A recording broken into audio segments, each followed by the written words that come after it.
2차 종합특검이 김건희 씨 추가 명품 수수 정황을 포착했다고 밝혔습니다.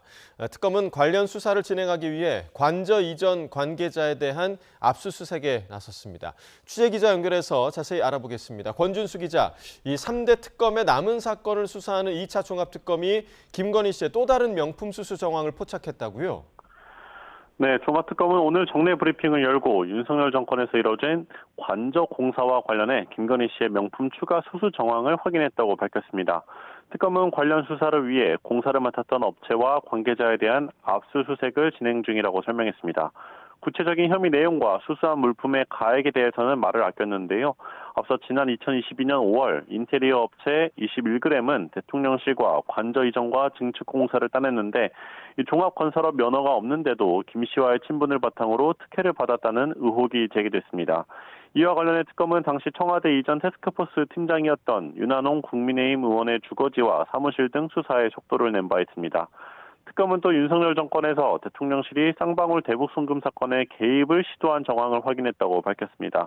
특검 관계자는 지난달 말 서울고등검찰청 인권침해 태스크포스팀에 사건 이첩을 요청한 이유가 이 때문이라며 윤 전 대통령 보고가 확인됐기 때문에 수사를 결정했다고 덧붙였습니다.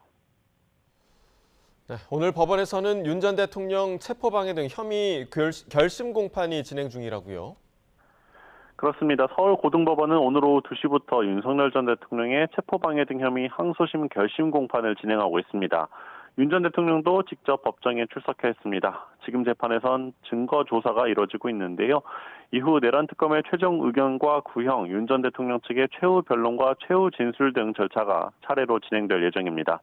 1심에선 징역 10년을 구형했던 특검은 그동안 항소심에서 윤 전 대통령이 국헌문란 범죄를 저질렀음에도 납득할 수 없는 변명으로 일관하고 있다고 주장해왔습니다. 반면 윤 전 대통령 측은 1심 때와 마찬가지로 공수처의 수사권 문제를 지적하며 체포영장 자체가 위법하다는 논리를 유지했습니다.